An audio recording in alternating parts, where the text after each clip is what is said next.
আসসালামু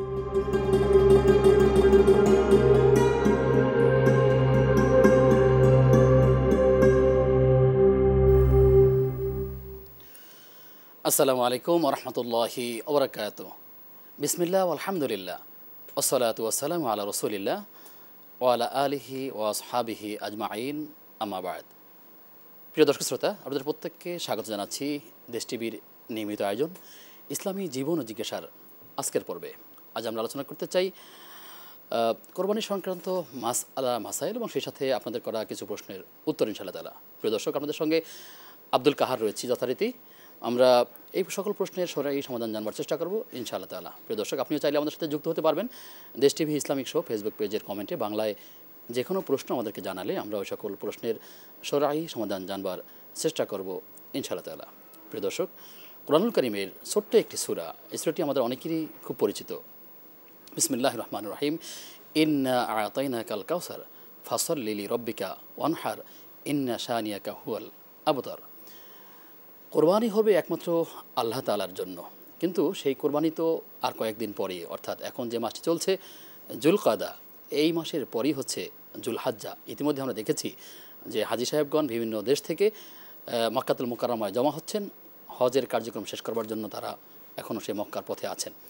কিন্তু এই জিলহজ মাসে যে অন্যতম গুরুত্বপূর্ণ ইবাদত সেটি হচ্ছে কোরবানি করা। কোরবানি হচ্ছে আল্লাহ তাআলার জন্য উৎসর্গ করা, ত্যাগ করা, অর্থাৎ আল্লাহ তাআলার সন্তুষ্টি অর্জনের জন্য বান্দা তার জীবন, তার যৌবন, তার ইবাদত, তার অর্থ সব কিছু আল্লাহ তাআলার জন্য কোরবানি করে থাকতে হয়। ইন্না সলাতি ওয়া নুসুকি ওয়া মাহইয়ায়া ওয়া মামাতি লিল্লাহি রাব্বিল আলামিন।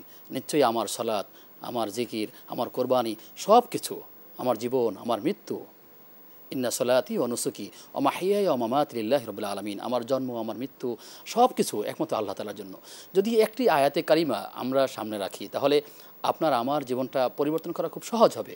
আমরা যাই করি না কেন, আমি যদি চাকরি করি, আমি যদি পড়াশোনা করি, আমি যদি স্টাডি করি, যে কোনো বিষয়ে কাজ করি না কেন, আমি যদি দান করি, সলাত, সিয়াম, জাকাত, জিহাদ, হজ, যে কোনো ইবাদত করব না কেন, সেটি এমনকি শিক্ষা কিংবা জাগতিক বিষয়গুলো যদি এমন হয় যে সেই কাজগুলোর সাথে আল্লাহকে খুশি করার কোনো সুযোগ থাকে, তাহলে সেভাবেই আমাদেরকে কাজ করার চেষ্টা করা উচিত। যদি আল্লাহকে সন্তুষ্ট করতে না পারি, তাহলে মুমিনের পুরো জীবনটাই হচ্ছে বৃথা যাবে, বিফলে যাবে। সে কারণে কোরবানি মানে হলো যে আল্লাহর জন্য উৎসর্গ করা, নিজেকে চিন্তা চেতনা করা। আমরা যে সালাত আদায় করি, ধরুন এটার উদ্দেশ্য হচ্ছে আল্লাহ তাআলার সন্তুষ্টি। অনেক মানুষ এমন সালাত পড়বে যে সালাত হবে লোক দেখানো, যদি তাই হয় তাহলে সেটা আল্লাহর কাছে পৌঁছাবে না। অর্থাৎ লোক দেখানো, লোক শোনানো কোন ইবাদত যদি কোনো মানুষ করে, সেটা অর্থের মাধ্যমে হতে পারে, সেটা শারীরিকভাবে হতে পারে, সেই ইবাদত তো আল্লাহর কাছে কখনোই পৌঁছায় না। তাহলে আমাদের খেয়াল রাখতে হবে যে আমাদের ইবাদতের মূল লক্ষ্য যেন ইখলাস ঠিক থাকে, অর্থাৎ আল্লাহ তাআলার সন্তুষ্টি যেন ঠিক থাকে। আমাদেরকে সেভাবেই একটি ইবাদত করার চেষ্টা করতে হবে। প্রিয় দর্শক, আমরা বলছিলাম যে আসলে সেই ইবাদতের ক্ষেত্রে অবশ্যই আমাদেরকে কোরবানি একটা গুরুত্বপূর্ণ এক ইবাদত। এই কোরবানি আল্লাহর জন্য করতে হবে। আমরা জানি যে কোরবানি করার ক্ষেত্রে উট, তারপরে মহিষ, গরু, ছাগল, দুম্বা, ভেড়া, এই পশুগুলো দিয়ে মূলত কোরবানিগুলো করতে হয়, আল্লাহ তাআলার জন্য উৎসর্গ করতে হয়। প্রত্যেকটা পশু জবাই করবার জন্য আল্লাহর উদ্দেশ্যই করতে হবে। এখানে ক্ষেত্রে আমরা একটা ভুল করে থাকি। যখন আমরা কখনো কোরবানি করি, আমাদের অনেকেই বলে থাকেন যে আমার বাবার পক্ষ থেকে কোরবানি হবে, অথবা আমার বাবার নামে কোরবানি হবে, অথবা আমার নিজের নামে কোরবানি হবে। আসলে কোরবানি তো হবে একমাত্র আল্লাহর জন্য। আমরা বলার ক্ষেত্রে ভুলটা করি।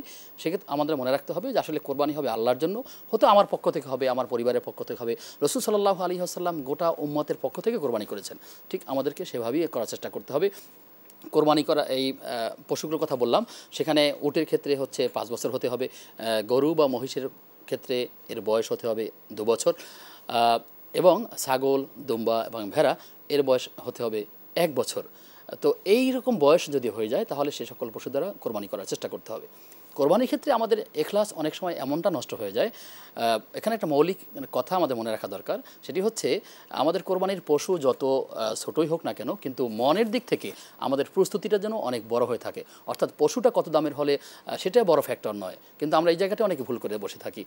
অনেক টাকা দিয়ে অনেক অর্থ ব্যয় করে মানুষের কোরবানি করে থাকে, কিন্তু এভাবে তারা চিন্তা করে যে আমার পাশের ফ্ল্যাটের লোকটা যত দামে কোরবানির পশু ক্রয় করেছে, কিংবা আমার মহল্লায় যত দামের গরু কোরবানি করা হয়েছে তার চেয়ে বেশি দামে টাকা দিয়ে আমি কোরবানির পশু ক্রয় করব, এটা যদি তার মানুষকে শোনানোর জন্য হয়ে থাকে, তাহলে সেটা যত দামেরই হোক না কেন সেইটা মূলত আল্লাহ তার কাছে সেটা পৌঁছাবে না।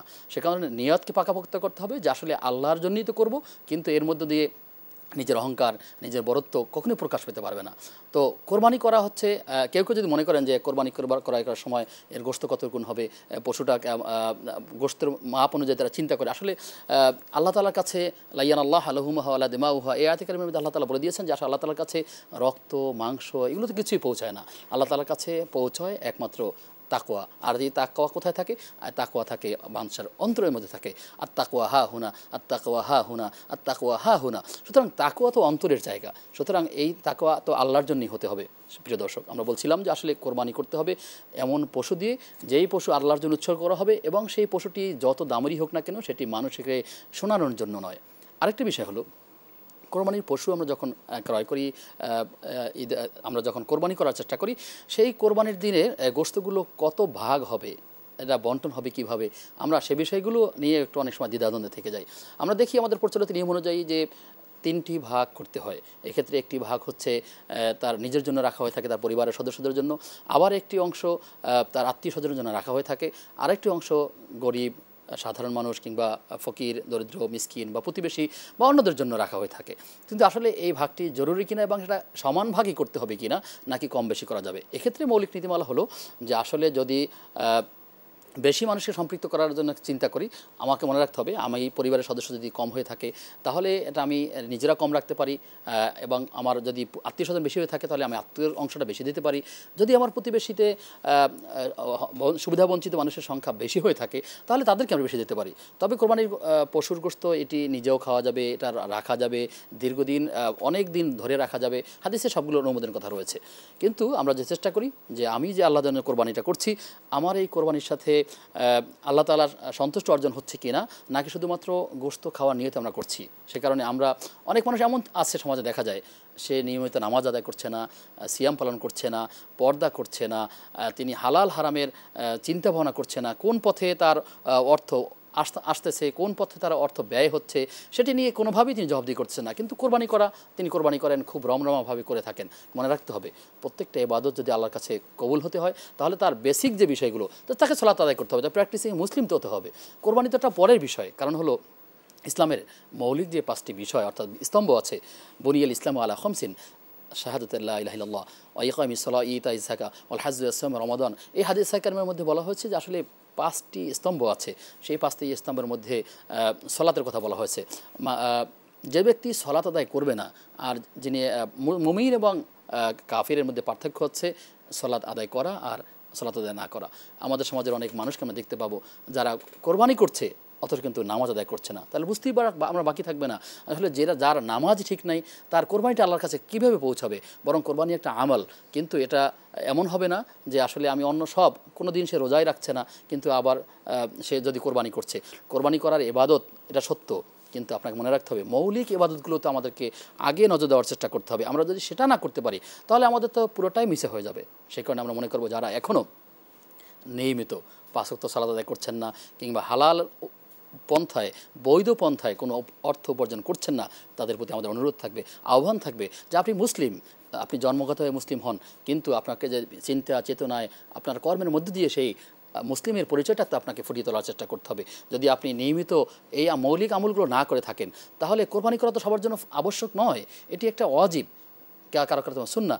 তো এই যে সুন্নাহ বা ওয়াজিবের মতো একটা গুরুত্বপূর্ণ আমল, কিন্তু এটিকে যদি আমরা শুধুমাত্র একটা ঘটা করে অনুষ্ঠানের মধ্যে সীমাবদ্ধ করে দেই, সেটি আমরা যেন না করি। আমাদের মনে রাখতে হবে আমাদের এই ইবাদতগুলোর জন্য আল্লাহর জন্য হয়ে থাকে। কোরবানি সংক্রান্ত আরেকটা বিষয় আমরা মনে রাখতে পারি, অনেকেই দেখা যায় কোরবানির ভাগের সাথে আকিকা দেওয়ার চেষ্টা করে থাকেন। এক্ষেত্রে আমাদের বক্তব্য হলো, কিংবা কোরআন এবং সুন্নাহর মৌলিক বক্তব্য হলো যে একটি পশুতে, অর্থাৎ যদি মহিষ হয় কিংবা গরু হয়ে থাকে তাহলে একটি পশুতে সর্বোচ্চ 7টি অংশীদারিত্ব হয়ে কোরবানি করা যাবে। হয়তো একজন 1 থেকে নিয়ে 7 পর্যন্ত, 1 2 3 4 5 6 7, এই 7টি অংশে কোরবানি করা যেতে পারে। তাও 7-এর বেশি হওয়া যাবে না, কিন্তু চাইলে এটা যে বেজোর হতে হবে বিষয়টি এমনও নয়। আমরা এটা হলো কোরবানি করার কথা বলছি। অনেককে দেখা যায় তার পরিবারের ছেলে কিংবা মেয়ে কিংবা কারো আত্মীয়, এদের আকিকার বিষয়টি কোরবানির সাথে গুলিয়ে ফেলা হয়।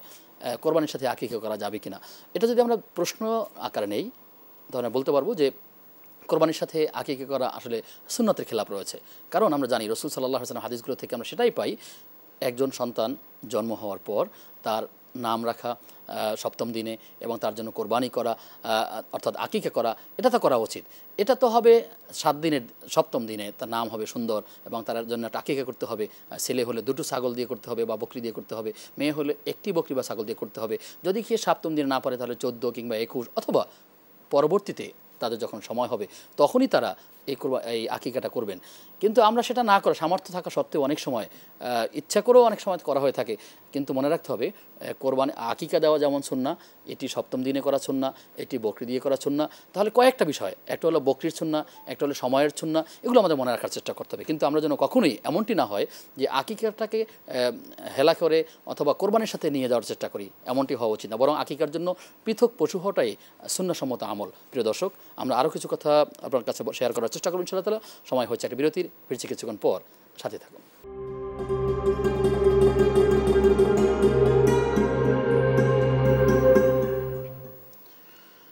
প্রিয় দর্শক, আপনাদের প্রত্যেককে স্বাগত জানাচ্ছি দেশ টিভির নিয়মিত আয়োজন ইসলামী জীবন ও জিজ্ঞাসার আজকের পর্বে। আপনাদের সঙ্গে আব্দুল কাহার রয়েছি। আজ আমরা আলোচনা করতেছিলাম যে আসলে কোরবানি সংক্রান্ত মাসালা এবং মাসাইল, এর মধ্যে আমাদের কাছে প্রশ্ন রয়েছে। আমরা কিছু প্রশ্নের উত্তর নিয়ে আমরা বাকি আলোচনায় আসবেন ইনশাআল্লাহ তাআলা। বাজিতপুর কিশোরগঞ্জ থেকে জোবায়ের আহমদ তিনি প্রশ্ন করেছেন যে জনৈক ব্যক্তি বাকি গোরস্থান থেকে পাথর এনে নেকির আশায় মসজিদের দেওয়ালে স্থাপন করেছে, উক্ত মসজিদে সালাত আদায় করা জায়েজ হবে কিনা? প্রিয় দর্শক, আপনি যে প্রশ্নটি করেছেন, আমরা জানি যে মক্কাতুল মুকাররমার এবং মদিনাতুল মুনাওয়ারায় অনেকগুলো বিশেষ স্থান রয়েছে, বারাকাপূর্ণ স্থান রয়েছে। অনেক হজ এবং ওমরার যাত্রীরা তারা যখন এই হজ সফরে থাকেন বা কেউ যখন বিদেশে যেয়ে থাকেন সৌদি আরবে, তখন অনেককে দেখা যায় যে এই গোরস্থানগুলো থেকে পাথর নিয়ে এসে বারাকা নেওয়ার চেষ্টা করেন। এবং এখানে যেটা বলা হচ্ছে যে তার মসজিদে এই পাথরটা লাগানোর চেষ্টা করেছে, এই মসজিদে নামাজ আদায় হবে কিনা? এর উত্তর হচ্ছে সেই মসজিদে নামাজ পড়াতে কোনো দোষ নয়, সেটি নামাজ আদায় করা যাবে এবং বৈধ রয়েছে। কিন্তু যিনি পাথরটি সংগ্রহ করেছেন বা কিংবা পাথরটি এনেছেন, তিনি একটি অন্যায় করেছেন। তার কারণ হলো তিনি এই পাথর থেকে বারাকা নেওয়ার চেষ্টা করেছেন। আমরা যদি দেখার চেষ্টা করি যে রাসূল সাল্লাল্লাহু আলাইহি ওয়াসাল্লাম হাজরে আসাদকে চুমু খেয়েছেন, যেই পাথরটি এখনও বাইতুল্লাহতে রয়েছে, অর্থাৎ কাবা ঘরের কর্নারে রয়েছে, এখনও লোকেরা চুম্বন করে। কিন্তু রাসূল সাল্লাল্লাহু আলাইহি ওয়াসাল্লাম বলেছেন, হে পাথর, তোমার কোনো গুণাগুণ নাই। বরং সাহাবীরাও যখন চুম্বন করেছেন বলছেন আমরা তো চুম্বন করি। সাহাবীরা বলেছেন আমরা কেন চুম্বন করি? রাসূল সাল্লাল্লাহু আলাইহি ওয়াসাল্লাম তোমাকে চুম্বন করেছেন তাই তোমাকে চুম্বন করি। কিন্তু এর বাইরে এই পাথরের কোনো বারাকা নয়। ঠিক এমন করে বুঝতে পারি আসলে এই পাথরের মধ্যে কোনো বারাকা নয়। কিন্তু আমাদের দেশে অনেক মানুষ দেখা যায় সেই পাথরগুলো নিয়ে এসে দেশে লাগানোর চেষ্টা করে। আবার কোনো কোনো কবরের উপরে কাপড় দেওয়া হয় থাকে গিলাফ, সেই গিলাফের অংশকে নিয়ে বারাকা মনে করার চেষ্টা করে, কিংবা বিভিন্ন মাজারের কোনো গিলাফ থেকে কোনো খাবারকে নিয়ে বারাকা নেওয়ার চেষ্টা করে। আবার খুব একটি কমন ভিডিও দেখা যায় যে কবুতরের খাদ্য গম ছিটিয়ে রাখা হয় মক্কায় এবং বিভিন্ন জায়গাতে, এই গমগুলো নিয়ে এসে এর থেকে বারাকা নেওয়ার চেষ্টা করা হয়। মনে রাখতে হবে বারাকার দেওয়ার মালিক হচ্ছে একমাত্র আল্লাহ তাআলা। সুতরাং এরকম কোনো পণ্য দিয়ে বারাকা নেওয়ার কোনো সুযোগ নাই এবং সাহাবায়ে কেরাম কেউ করেননি। এটি বরং এই বিশ্বাস তাদেরকে ঈমান থেকে বেরিয়ে করে দিতে পারে। বিশ্বাস যদি গভীরভাবে হয়ে থাকে তাহলে সে শিরকের মধ্যে পরিণত হয়ে যেতে পারে। সুতরাং শিরক হচ্ছে সবচেয়ে বড় জুলম, ইন্না শিরকা লাযুলমুন আযীম। সুতরাং এমন অন্যায়টি করা যাবে না।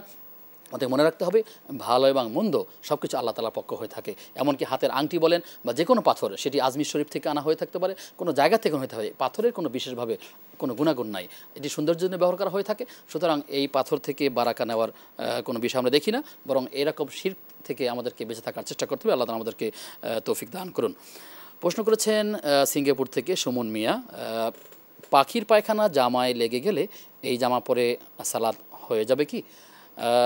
সুমন ভাই, যদি আপনি প্রশ্ন করেছেন যে পাখির পায়খানা যদি এমনটি হয়ে থাকতে পারে যে আপনি কোথাও খোলা আকাশের নিচে বা এমন জায়গায় দাঁড়িয়ে আছেন যেখানে আপনার অজান্তে কিংবা আপনার খেয়ালের বাইরে পাখির পায়খানা পড়ে গেছে, সেক্ষেত্রে আপনাকে নামাজ আদায় করতে পারবেন, আপনার নামাজ হয়ে যাবে। কিন্তু যদি নামাজ শুরু করবার আগে আপনি দেখতে পান যে আপনার কাপড়ে পোশাকে পায়খানা রয়েছে এবং দৃশ্যমান সেটি, তাহলে অবশ্যই সেটি আপনার সুযোগ থাকলে, সামর্থ্য থাকলে অবশ্যই সেটা পরিষ্কার পরিচ্ছন্ন করে পবিত্রতা নিয়ে আপনাকে সালাত আদায় করার চেষ্টা করতে হবে। আমরা জানি যে নামাজের যতগুলো ফরজ আছে তার মধ্যে আছে স্থান পবিত্র করতে হবে, তার শরীরকে পবিত্র করতে হবে, তার কাপড়কে পরিধান করতে হবে, অর্থাৎ তার দেহের যার পরিচ্ছন্ন তার পোশাক যে পরিধান আছে এই পরিধেয় পোশাককে পরিচ্ছন্ন করতে হবে, পবিত্র করতে হবে। সুতরাং নামাজের আগে যদি এটা দৃশ্যমান হয় অবশ্যই পবিত্র পোশাক করেই তারপরে সালাত আদায় করার চেষ্টা করতে হবে। আশা করা যায় এমনভাবে তিনি করলে তার সালাত আদায় হয়ে যাবে। প্রশ্ন করেছেন গোপালগঞ্জ থেকে কবিরুল ফরাজি। তিনি জানতে চেয়েছেন যে রাজমিস্ত্রির কাজে লেবারদের কাছ থেকে হেডমিস্ত্রি যে কমিশন নেন সেটা কি হালাল হবে? উল্লেখ্য যে কাজ করার সকল যন্ত্রপাতি হেডমিস্ত্রির থাকে এবং কাজ পাওয়ার সকল ভূমিকা তারই থাকে।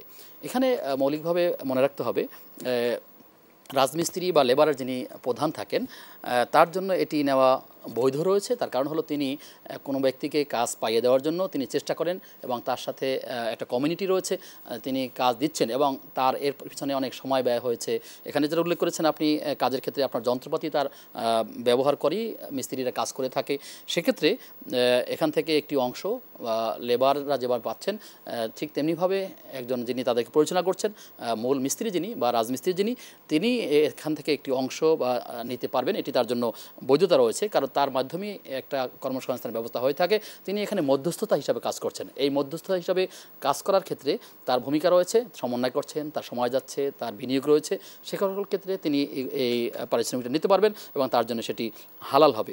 তবে এক্ষেত্রে একটা কথা মনে রাখতে হবে যে সেক্ষেত্রে যেন আমাদের এমনটি না হয় যে লেবারকে দেওয়া হলো যে পরিমাণ টাকা তার চেয়েতে বহু গুণে তিনি রাজমিস্ত্রি আত্মসাৎ করেছেন অথবা তার থেকে বেশি নিয়েছেন, সেটি যেন না হয়। অবশ্যই এক্ষেত্রে আমাদেরকে ইনসাফ করবার চেষ্টা করতে হবে। আল্লাহ তাআলা আমাদেরকে এই বিষয়গুলো বোঝবার তৌফিক দান করুন।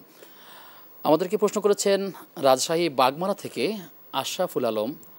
তিনি জানতে চেয়েছেন যে নাপিতের পেশা থেকে উপার্জিত সম্পদ দিয়ে হজ বা ওমরা করলে তা কবুল হবে কি না, বিশেষত এর মধ্যে যদি দাড়ি শেভ করার ইনকাম থাকে তাহলে কি হবে? আমাদের মনে রাখতে হবে আসলে কোনো ব্যক্তি যে অন্যায় করে, অন্যায়টা করার কারণে একটা গুনাহ এবং সেই অন্যায়টা করবার কারণে তার একটা ইবাদত কিন্তু বাতিল হয়ে যাবে না। এখানে বলা হয়েছে যে যিনি নাপিতের পেশা কাজ করেন সে মুসলিম হতে পারে, অমুসলিম হতে পারে, তার এই উপার্জিত সম্পদ দিয়ে হজ এবং ওমরা করা যেতে পারে কিনা? হ্যাঁ, এটি করা যেতে পারে, কারণ তিনি হজ এবং ওমরা তিনি যে কাজটি করছেন এটি একটি হালাল উপার্জনের চেষ্টা করছেন। তার হজ এবং ওমরা যদি আল্লাহ তাআলা কবুল করেন সেটা আদায় হয়ে যেতে পারে। কিন্তু এখানে আরেকটি বিশেষ কথা বলা হয়েছে, তিনি যদি দাড়ি শেভ করে থাকেন তাহলে তার এই দাড়ি শেভ অন্য মানুষের দাড়ি শেভ করার যে গুনাহ, কারণ আমরা জানি যে দাড়ি রাখা রাসূল সাল্লাল্লাহু আলাইহি ওয়াসাল্লামের সুন্নাহ, এই সুন্নাহ যদি কেউ লঙ্ঘন করে এবং কাউকে যদি এটা দিয়ে করানো হয় সে যদি তাকে সহযোগিতা করে তাহলে তার গুনাহ হবে কিনা। কোরআনুল কারীমের একটি মৌলিক আয়াত রয়েছে, একটা নীতি রয়েছে, আমরা জানি তাআউনু আলাল বিররি ওয়াত তাকওয়া ওয়ালা তাআউনু আলাল ইসমি ওয়াল উদওয়ান, তোমরা ন্যায় এবং কল্যাণকর কাজে একে অপরকে সহযোগিতা করো কিন্তু পাপ এবং সীমা লঙ্ঘনের কাজে অপরকে সহযোগিতা করিও না। সেক্ষেত্রে আমার এই ভাইদেরকে পরামর্শ থাকবে, যদি আপনার এমন কোনো উপায় থাকে ব্যবসা করার যেখানে আসলে অন্যায় কাজে সহযোগিতা করা হবে না, সেই কাজের পেশাটা আমাকে বেছে নেওয়ার চেষ্টা করা উচিত এবং তিনি খুঁজতে থাকবেন। এবং তিনি যে অন্য মানুষের দাড়িকে শেভ করে দিচ্ছেন সে কারণে তার এই অন্যায়কে সহযোগিতা করা একটা গুনাহ হবে। সেটি কখনো কখনো তার পারিবারিক প্রয়োজন করে থাকেন, অনুপায় হয়ে করে থাকেন, ঋণ থেকে বাঁচার জন্য করে থাকেন, তার উপর নির্ভর করে তার ফ্যামিলি, তার বাবা মা, তার সন্তান, এর জন্য তারা করে থাকেন। কিন্তু তার মনে রাখতে হবে যে আসলে তিনি চাইলে যদি এড়িয়ে যাওয়ার সুযোগ থাকে তাহলে তিনি এড়িয়ে যাবেন, অথবা ভিন্ন কোনো পেশায় যদি যাওয়ার সুযোগ থাকে সেটি করবেন। তবে আপনার প্রশ্ন অনুযায়ী যদি সে দাড়িকে শেভ করে থাকে তাহলে তার অন্যায় কাজে সহযোগিতা করার সুযোগ তৈরি হয়ে যায় এবং সেই কাজে তিনি প্রত্যক্ষ বা পরোক্ষভাবে তিনি তাকে অন্যায়ভাবে সহায়তা করছেন, তিনি আল্লাহ তার কাছে তওবা করবেন এবং তার এই অন্যায়ের জন্য আল্লাহ তার কাছে গুনাহ থেকে মাপ চাইবেন। আমরা এতটুকুনি বলতে পারি, আশা করা যায় আল্লাহ তাআলা তাকে ক্ষমা করবেন।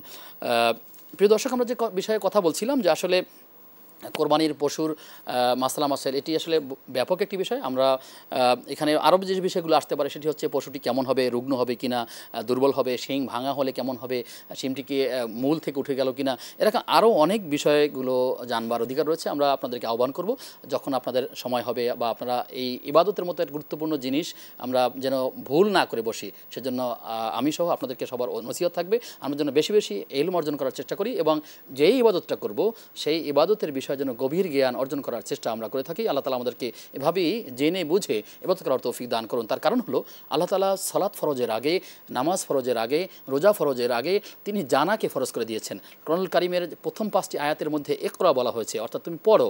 এই পড়ার মধ্য দিয়ে জ্ঞান অর্জন করার পর তার বাকি আমলের কথা বলা হয়েছে। ঠিক তেমনিভাবে আমরা বলবো আপনাদেরকে, সেটা কোরবানি হতে পারে বা যে কোনো ইবাদত করতে হবে, মুসলিমদের জন্য আমাদের উচিত হবে আমরা ওই বিষয়ের জ্ঞান অর্জন করে, বিশুদ্ধ জ্ঞান অর্জন করার পরই আমরা এটি আমল যেন করতে পারি। ঠিক এভাবে জ্ঞান অর্জন করবার তৌফিক আল্লাহ আমাদেরকে দান করুন। প্রিয় দর্শক, আজ এ পর্যন্তই।